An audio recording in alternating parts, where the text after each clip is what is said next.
Oh, so good to be back for an after the show with you guys. Hello. Feels go. good, man. Yeah, feels great. What are you talking about? I hate missing work. I felt so guilty yesterday. The entire day, I wasn't feeling good, but on top of being sick, I felt guilty. I'm like, you pussy, you could have just made it to work. I kept checking in with Denny's. I'm like, Denny's, does Kevin look mad? Does Kevin look mad? I sent Kevin look mad? I sent Denny's that too. I go, Hey, tell really? me. Denny said, no, he actually looks very happy and peaceful. So we figured that you were getting a lot of other work done and you weren't that mad. So we were like, okay, he's not that mad. That's good. No, it's all good. It's a very productive day for me, yeah. That's good. Not that you get mad, like yell mad. Well, No. I should say Well, disappointed. you have gotten mad, but not at us, but at other stuff. We just wanted to make sure you weren't mad. Yeah, we just didn't want to No. add to making anyone in a pissy mood. So No. I hate missing work. I really do. Well, summer is kind of weird, you know. It really is, and I'm very much a creature of habit because, you know, I in a sense I thrive on the routines because it's easier because I don't miss things and things are, you know, hey, I just go in the same routine every single day and I know things are getting done the way they need to. Summertime is tough because, yeah, we do, you know, you got some vacations, the kids are out of school, routines are all off.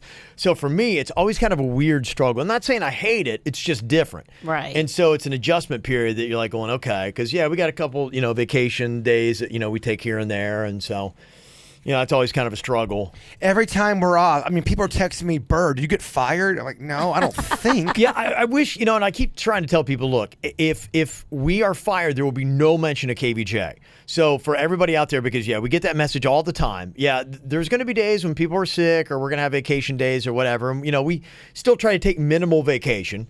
And minimal sick days. We put on a show. It's a best of show. So sometimes it'll be something you've heard before, but sometimes it won't, too. Sometimes it's new, fresh stuff, too. Yeah, especially if the stats that they tell us that, you know, the audience only hears 20% of every show every day. If we mix it up like we should, then you're hopefully hearing something that you don't even know, you never heard before. So, you know, just settle into that. I know there's some diehards that listen to every little bit of everything we do every day. A lot of times that's the vocal you'll hear. Someone that I know if I love a show, I will know when there's a replay. I'll be disappointed too, but not everyone listens to our show like that. Yeah. So the way you'll know if we got fired or something like that, they will yank every single mention of us off the air. We'll be off the website. That's how they do it. When somebody gets blasted, they don't leave them on to play. I mean, they're just gone. It was actually a rarity that when we left Wild 95.5, the fact that they knew we were leaving and still allowed us to go on the air and say goodbye, that does not happen that often. No, it really doesn't. In fact, I don't think it ever happens. Well, usually you get fired and you don't see it coming. That's how it usually happens in radio. But even if you're leaving too, we're leaving that company. It wasn't like I'm surprised they let us talk that long. Well, we were trying to do a peaceful thing and have the companies work together, and we were hoping that it'd be something we could all be one big happy family, but that didn't work out. Our local bosses were really cool. Yeah, they were. They were great, and they were going to do it, and we thought we were still going to be on Wild when we went to Miami. That was the original plan. I mean, when it was all laid out to us, we were going to do the show from Miami for Miami, but then we'd still be on Wild, and there'd be no difference, you know? It would just be... I think we fell apart. I think we found out maybe 2 or 3 days before we actually cracked a mic in Miami that, oh, yeah, you guys are not going to be syndicated back to West Palm. And that was a big reason why we wanted to go to Miami, because we didn't think anything was going to change. There was no loss on that. Yeah, that's why when, you know, we signed the contract, it was a pretty sweet deal. I mean, it's one of those things where we're like going, you'd be nuts not to take it. Right. Yeah. You add to your audience and you don't have to lose your core. And then you realize it was all lies. Well, and then when, you know, everything fell apart, then yeah, you look like people going, what a stupid move. But it's like, well, it's not the move we were... I told you guys were going to make it in Miami. I told you. It's not the move that we were sold. You know, the deals changed. So that was kind of the screwy thing. Kind of remind me, if you, I'll throw it out for Star Wars fans, Empire Strikes Back, Lando Calrissian and Darth Vader. It was that kind of agreement. Yeah. We were dealing with Darth Vader. Just hope that the plan doesn't change any further. I just love when trolls, when they try to really get me, like this, they go, you couldn't fucking cut it in Miami. Like, I'm going to go, oh, man, I didn't cut it in Miami. I don't give a shit. I will tell you, from what I understand, the ratings are improving down south. Look at that. So that's good. We're slowly but surely, and without zero marketing. Zero. With zero marketing. And they say, you know, that's always key because people don't sit there and scan the radio stations. Like back in like the 70s, people would be thumbing up and down the dial, and now people just don't do that. So it's pretty much slowly but surely word of mouth. So if you're in Broward or Miami-Dade, let your friends know. Helps us out. So we'd love to do more stuff down there. And yes. we're trying to sell it, but yeah, so as the numbers get better and it looks like there's more listeners, be like going, hey, let's go down south a little bit more. We got to go back to that Bangin' Banjo Brewery. Yeah. That place was fun. Favorite event the last year and a half. It was so Easily. fun. Such a fun event. Loved it. Yeah, we talked to them about it, so hopefully we're going to get down there and do even more stuff. So lots of good stuff. We're trying to get all over the place. I mean, hey, we don't mind it, and then people are like saying, hey, why don't you get to this part of Florida, that part of Florida? We're trying. We really are. I got some ideas, like to do some stuff, and it's just a matter of our sales department, promotions department spread thin too. So we're trying to make all this stuff happen. We love to. It's not because we don't want to. It's just that it's tough to get it all set up. Let me see. A couple things going on here today. We were talking about this the other day. Have you seen that the Mummy is on pace to lose $95 million? Whoa. Damn. That's a lot of cake. To lose that much? Lose $95 million. Okay, that's got to be Cruise's biggest bomb. He's never lost that kind of money, has he? I don't know. That's a great question. Interesting things, though, about Tom Cruise is today, we were playing that, what's the number or whatever the hell they called that game. And the one that we didn't get to was I had asked, how many Academy Awards has Tom Cruise won? 0. He's not won one. He has not won one. He's been nominated for 3. Jerry Maguire Yeah. was one of them, I thought. Yeah, that was one. The other one was Born on the 4th of July. And then there was one other one that I don't remember. Nominated. He's won Golden Globe. Magnolia? Maybe. Probably Top Gun. Should have won one for... No, I'm just kidding. Yeah, but he has never won an Academy Award. And he's on that distinguished list of blockbuster stars who have never won an Academy Award. I think he's a really good actor. I was watching yesterday, actually, the one where Risky Business. That movie's still really good. Yeah, it is. Oh, he's done good stuff. But talking about blockbuster movies, too, we're saying, okay, who's got the best batting average? And that means you're putting your hits also with your misses.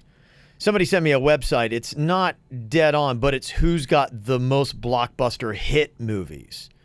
So I would rather see a list of your batting average, hits versus misses. Sure. But on the list that they sent me, number 1, Harrison Ford. It's got 11. They've got Sir Ian McKellen tied for first with 11 as well. He was Gandalf. He was Magneto also in the Lord of the Rings. He's in the X-Men franchise, the Da Vinci Code alongside Tom Hanks. He was in The Hobbit.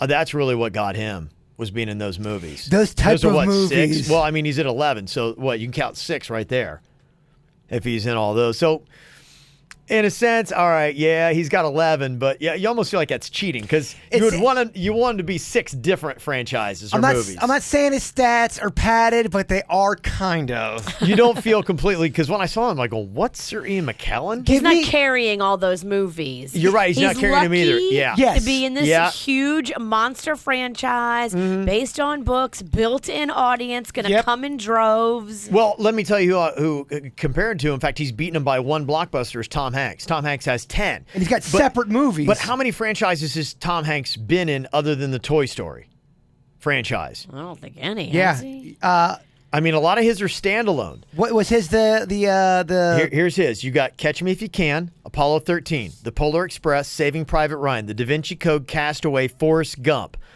Those pretty much all standalone movies for the most part. I think there's one exception in there.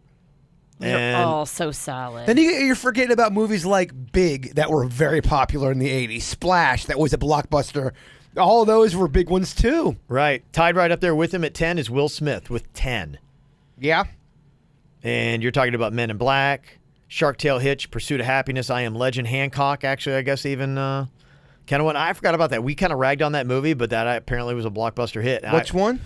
It was Hancock. I remember we were on air one time. We talked about it. I'm like, going, what a bomb that was. And somebody sent me the box office. Like, wow, that was actually a smash. The ratings on it aren't good, but the money that it got was really good. I think because he was riding a wave into the theaters on that one. That really kind of helped him out.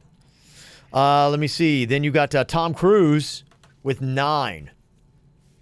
So how about this? So Will Smith, Harrison Ford, and Tom Hanks beat out Tom Cruise when it comes to blockbuster smashes. And he's built a lot of his alone, too. I mean, in his defense, he doesn't have a ton of franchise stuff, or at least not ones that are big. The Mission Impossible movies he has. that he's built up. The Jack Reacher ones.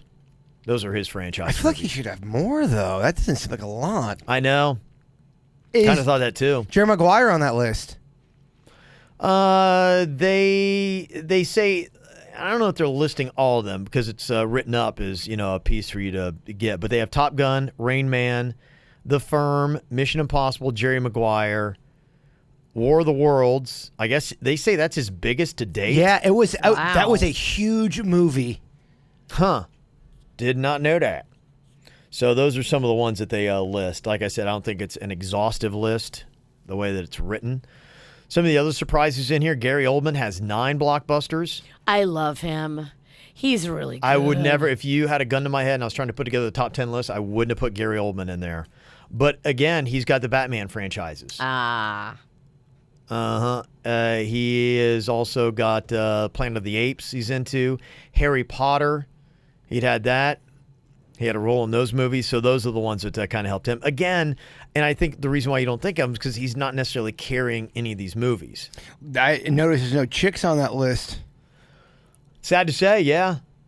Robert Downey Jr. has 8 blockbuster movies. You've got Ben Stiller with 8.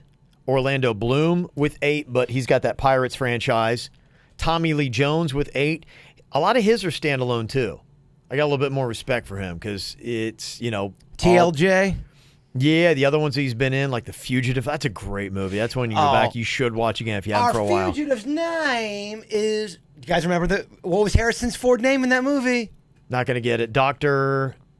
Kimball? Dr. Richard Kimball. Kimball. Okay, I'll give you Kimball. credit. Yeah. He's got the Bourne franchise. He's got Batman in there.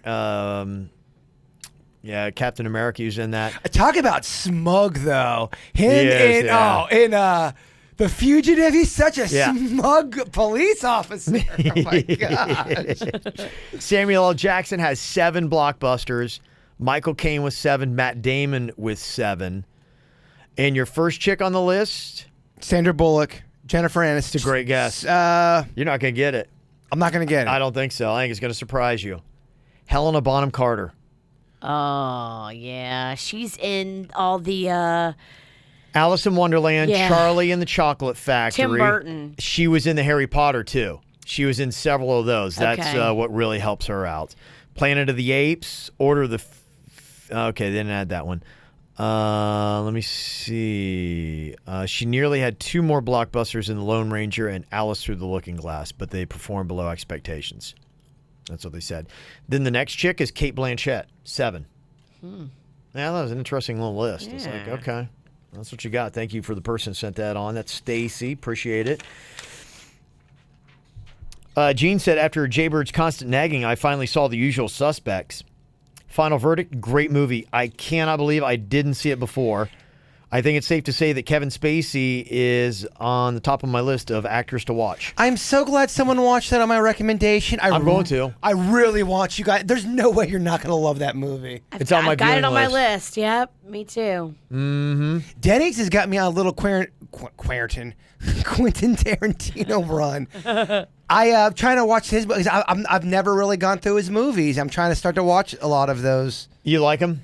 You know what movie I'm going to try to watch again, Virginia, because I think I owe it, is Pulp Fiction. Really? I know I say I hated it before. I want to watch it one more time. I was going to watch it tonight, actually. I've got the DVD. The DVD. All right, Grandma. What's a DVD? It's got the behind-the-scenes stuff and interviews with Quentin. I haven't bought a DVD probably 8 years now. I know. It's been a minute. We've got a DVD player in the car, so it's like crucial for Baby Rocco. Well, they don't even put the DVD things on the side for your computers anymore. Yeah. The only thing is we have one game console that has DVD, and that's it. That's the only way we can watch them. That's the only player we got. I've got there's some old CDs that I've got that they're no longer in production, and I'm just trying to play them on a CD. I can't find a CD player anywhere. Wow. No one's got them. Jess, she lives in Los Angeles, said, I wanted to send an email because Jason was talking about a movie, The Usual Suspects, and I just saw it for the first time last night at an outdoor screening at the Hollywood Forever Cemetery. Ooh. I had never seen it, and I was dying to. Pun intended. If you're watching KVJ TV, that's what it looked like. They set up a drive-in. It's at a cemetery. I wanted to share because not only was it super cool being at a nighttime screening in a cemetery, but what I didn't realize is that Chris Cornell was laid to rest there, so I got to pay my respects. So that's cool. That's what it looks like. Yeah, they do cool stuff in LA, huh? Wow. And there's Chris Cornell's grave. If you're watching KVJ TV, if you're not, you should. It's on YouTube or kvjshow.com. That's wild. The thing that I looked at right away, it looks like, I guess they put sod over his grave, but it looks like, that just happened. And it's like grown over. So I assume they sodded over. Yeah, so they put that. That's what you do in a fancy one. No, where grass. I'm from, man, that was a creepy thing. You had that dirt hump for a while. You could tell the fresh graves. So can you go to a graveyard? They did that in Logan, yeah. They didn't put sod on top of it? No, The dirt hump would sit there for a while. Until the grass grows over Until it all kind of like settled down. The grass grew over it. There was, in Logan, we don't know what fucking sod is. They do not get that concept where I'm from. Yeah, wow, no. Here they do that. That was always like the dare. We'd have to go in the cemetery and you'd have to lay on a fresh grave. Can you go ahead and visit anybody at a cemetery? Any famous person, if you want? Is there any rules? Some of them are if restricted. They're open to the public, you can. Some of are them not. are restricted because people go and they get stupid and deface it and stuff. But you've seen that there have been famous graves. There have been some that they moved. I don't know if they moved them or if it got defaced. But Jim Morrison with the Doors, I don't know if they moved his, but I remember seeing it. There was all kinds of graffiti and all kinds of shit around it, and just people were like trying to leave tributes, but it looked so tacky. He's like, "I love you, Jim," and graffiti. And it's like, come on, man. I've heard on some unsolved murder cases where it's been reported in the news, let's say it's a local story, that sometimes if they're trying to find out who killed somebody, just because if the case goes cold, they will hide hidden microphones at the site in hopes maybe that's smart. that a murderer or somebody comes up and will start talking to the body or confessing, like I talk to my mom sometimes. They'd go to the graveyard and start talking to the person. Kind of like Rocky used to go back to Adrian's grave and talk to her. Yeah. I didn't realize, but I guess it's more common than you would ever. I get it. Wow, that's crazy. Isn't that weird? Yeah. Kind of makes sense, so I could see it. It does. It must have worked at least one time in the past. Thank you. Yep. Oh, that's crazy. Louise said, after listening to Fridays After the Show podcast, I have a book recommendation for Jaybird, Sex for One, The Joy of Self-Loving by Betty Dodson. It even has hand-drawn how-to pictures if he can't make it through all the words. I know, because Jason can't read. Here's where your clitoris is. Huh. Believe me, I know the word clitoris, and I can read, motherfucker. Well, are there kind of like little trick things you can do to make it better? Who needs a book? Just explore on your own. Or maybe it's like a valuable stuff, like use bologna. I wouldn't put bologna in my mouth, let alone my dick. You put it in the microwave first. You do. And then you just fuck that bologna. But you only put it in for 20 seconds, Virginia. Otherwise... I played baseball with a dude that he said he used to heat up pudding and then he would stick his dick and jerk off with pudding because it was warm and it was closer to a vagina. And no, that was not me, I swear. Wow. Baseball players are dirtbags, Virginia. Hot pudding. Hot pudding, yep. I'll never look at hot pudding the same. You probably won't. Mm-hmm. I got the email back from Bonnie. She's the one that did the face reading on me. Remember that? And I said, I'm not usually into like any of the psychic stuff or any of that kind of stuff, but she did.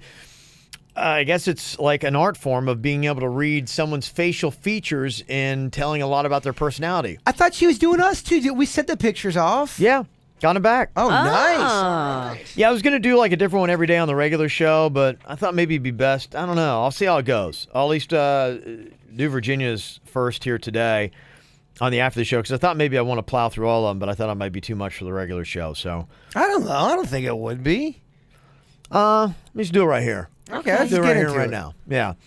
She said it's interesting that Denny's and Jaybird share mental outlook and unique thought signature because their brow type is the same too. Huh. So there's a clue into some of your guys' connectivity based in your face. Interesting. She said face reading is an intriguing concept when you think about it, that the way that we think would show up in our features. So in a sense, if you knew this art form, you think about the advantage going into an interview. Going into anything in life. Into a social situation, you'd be able to see a lot about that person and you could contour your conversation based on that. Are they a person that is closed up. So don't ask them a lot about themselves. They'll be uncomfortable. Are they a person that would love to talk about themselves? So do ask them because they're going to love the conversation. If you were really well versed in that, I could see this being so awesome. It would help you with dating. Yeah. It would help you with Absolutely. everything. Everything. She said, we're all walking around with this map of who we are on the front of our faces for everyone to see, but few know how to read it. Dang. All right, well, let's see. Like I said, I was... The reason why I even made it on the show is because I was really impressed with, I'm like going, okay. I felt very intrigued by that. I'm like going, I agree with about everything that she said. I don't think there's anything I was like going, I don't know, maybe not. Virginia. Face shape. Here's your face reading. Feels fear and works best independently. You have had to learn self-confidence and are proud of what you have learned. The challenge is fear, but always remember that brave people are not the ones who never have fear. They are the ones who do it in spite of the fear. You don't necessarily like supervising others and like working independently. That's what I guess your face shape says. Your forehead says that you are a linear thinker, step by step. You prefer information given to you sequentially rather than out of sequence. When you learn something, you retain it forever. That is your strength. With the eyebrows. Did it say anything about her being moody? I'm waiting for all this. Oh, just wait. All right. The basic shape of your eyebrows. In your personal life, you are more people-oriented. In business, you need facts and take the logical approach. Sometimes you understand an idea better if explained in terms of a personal example or experience. Don't burden yourself with too much detail. Instead, show a real-world application. Your brow position says you are discerning and discriminating. You need time to observe and work out ideas completely. You store data on an emotional tab by recalling the feeling. You can recall the event with surprising clarity. It says you have an even flow of thoughts based on your specific type of brow. You can see the complete picture. You can easily grasp whole concepts. The challenge is to develop tolerance for other people's difficulty with details. Yeah, that's troubling for me. She says your ears, you have a unique outlook on life. You are kind, receptive, and generous, but before you accept something as valid, it must pass the smell test or your gut check, and it must feel right regardless of how logical it might appear. One of the kindest things you can do for others with your receptive nature is to listen and allow them to feel heard. Your mouth, you are an extrovert. You are confident and expressive. Your smile says you're comfortable with your own sensuality, neither flaunting nor hiding it. You're comfortable with your sexuality. And your nose says your preference is to work independently, and your best work is done when you control your own pace. You give acceptance after people have proven themselves to you. The attitude is, sure, I'll believe you, but show me first. Was there anything in there accurate, do you think? I think it sounds a lot accurate. Oh, shit. You know what? Did I read the right one? No, I think I did. Yeah, I did. Okay. I'm like, I hope I didn't just read you the wrong thing. Yeah. What do you think? Was there anything that you agree with or disagree with? Yeah, I mean, I'd have to sit down and mill over it some more, just like she said. I like to see everything and get all the facts before I... What do you think? She's too in it. Me and you are outsiders at work with her. Do you think that was accurate? Some of it was accurate. There was some of it that I heard in there that I thought was good. I think Virginia does like to process some things. The one thing where she was like, show me, don't tell me. I thought, does you feel like that connects? Yeah, very. Yeah. I thought that was good. You're an extrovert. I think parts of you are. I don't think you're a total extrovert. No, by no means. I think I pretend to be one, but really deep down, I'm an introvert. So you don't like the attention. You don't like that. You're kind of shy on the inside. I know that I need to be that for what we do, and so I kind of feel like the real me on the inside prefers to fly under the radar. But, because of what we do, I force myself to be different than my true nature would probably want to be. Like, I feel like a lot of times... You're just a struggling little girl inside that just wants to be loved. I'm not as crazy as I sound on the radio. You're not as... Because people come up to me all the time and go, oh, Virginia, but if they only knew, some of it was maybe a little puffing of the chest. Exactly. When you get alone in your room and the lights and the microphones are down, We got a very, very sensitive, Yeah. reasonable girl Vulnerable. here. Vulnerable might be the word. Vulnerable. You're right. Yeah. Bring that chick in here. Let's talk to this sweet woman. She wouldn't do well on the radio. No, you're right. Sweet people don't do so. Unless you're Boring. Delilah. Delilah's the only sweet one on the radio. Kids, Google Delilah. Okay, so that's what she got for you. I can drop yours and Denny's on other days. You want me to do them now? What do you think? That's the sensitive girl, what she wants to do. Yeah, do theirs now. It's interesting. Okay. Jason, here's what she says about reading your face. You are self-confident naturally. In ancient face reading, yours would have been equated with that of a tiger with all its strength and power. You won't be easily intimidated and do not fear a challenge. You have balanced intimacy requirements. In a relationship, you appreciate intimacy but need your own space part of the time. You have a logical approach. You appreciate logic. You evaluate facts without letting emotion affect your judgment. You need to be shown all the facts before accepting something is true. Mentally quick, do it now, and you may interrupt others to express self.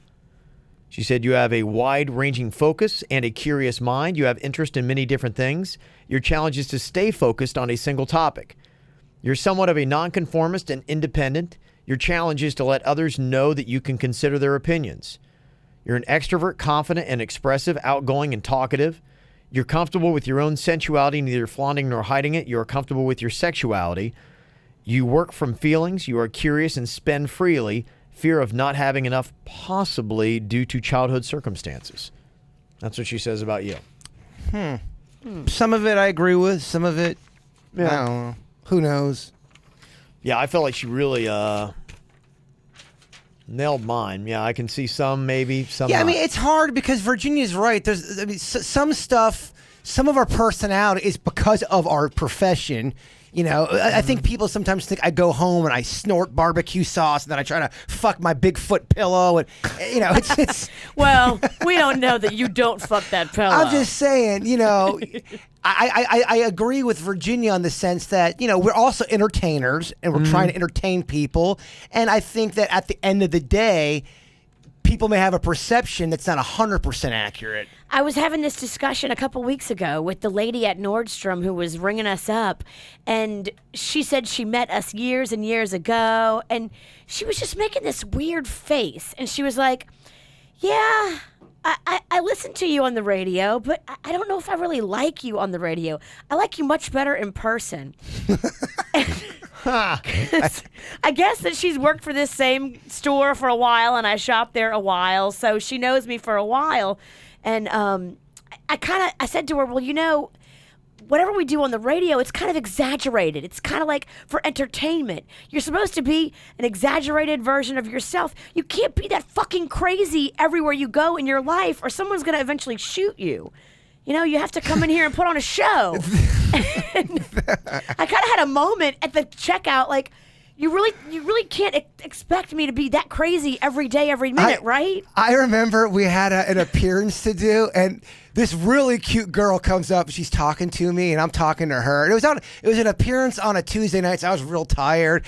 She goes, I just want to let you know that you are such a disappointment in real life. I like you so much better on the air. Oh, wow. Damn.